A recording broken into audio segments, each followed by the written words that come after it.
News every 15 minutes, weather every 10, and sports twice an hour. Newstalk, KGVO, AM 1290 and now 101.5 FM. You're listening to Montana Morning with Peter Christian. Arrests made in pipe bomb incident. Good morning, everyone. It's Montana Morning. It's Thursday, August the 21st, 2014. Right now, have a cloudy sky. Boy, what a gully washer we had last night. The rain just kept on coming. Amazing. Right now, it's cloudy.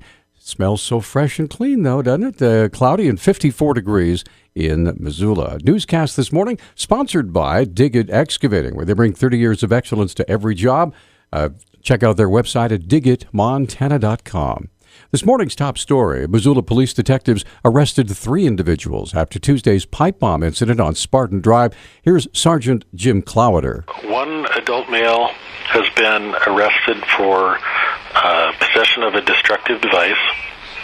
Also associated with the residence, there was an adult female arrested for a probation violation. 27-year-old Andrew Charles Ivey was the one arrested and charged with 2 felonies, possession of an explosive device and burglary, while 40-year-old Shelley Marie Turbot was charged with that probation violation.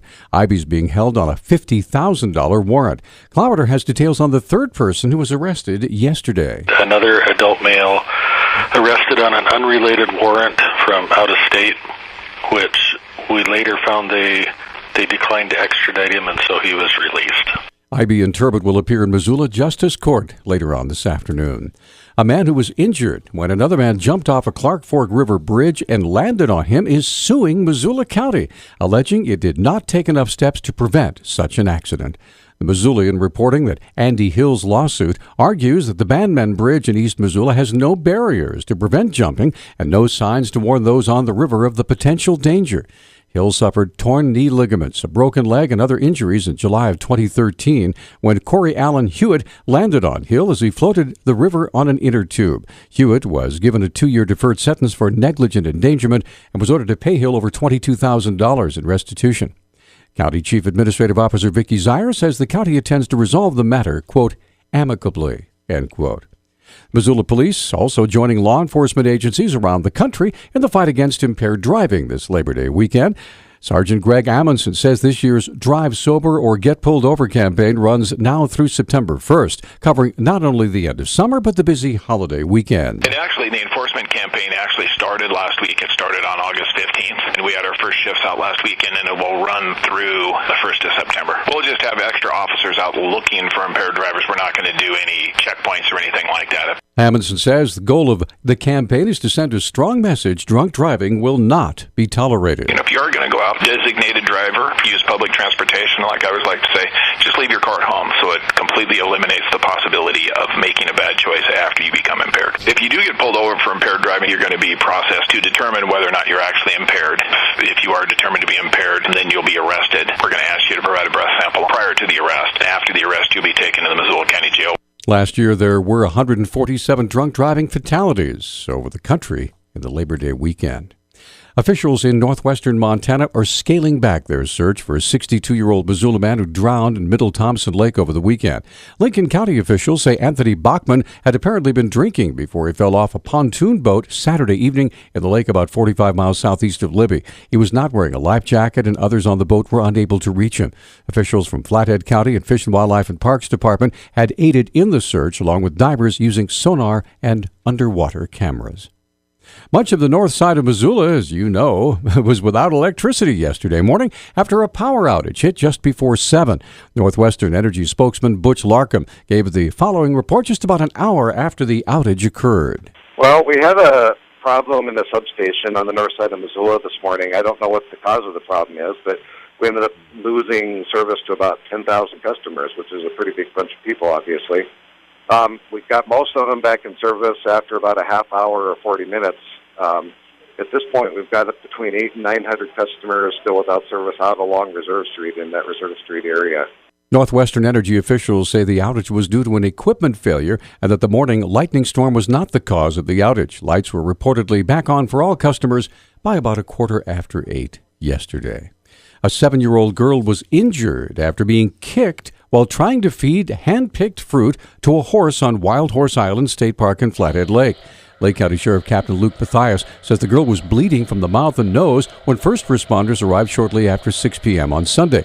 Fish, Wildlife and Parks Warden Brian Schwartz told the Missoulian the girl was treated for injuries at a Polson hospital and released. FWP investigator Brian Summers says it appeared one of the horses struck the girl in the back with a hoof, knocking her to the ground. She had a bruise on her back and abrasions on her face. 6 wild horses live on the 3.3 square mile island, along with bighorn sheep, deer, and bears. Feeding animals, of course, is prohibited.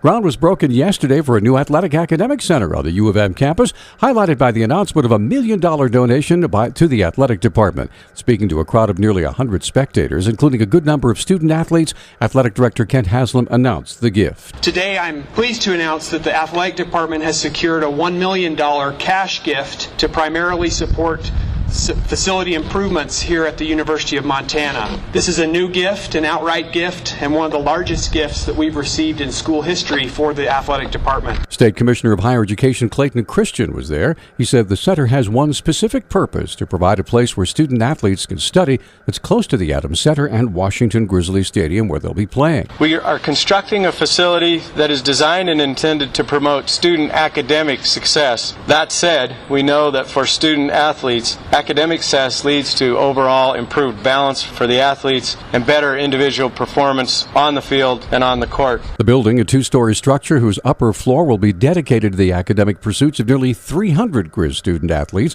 will be constructed and equipped at a cost of about $2.5 million, all of which was privately raised.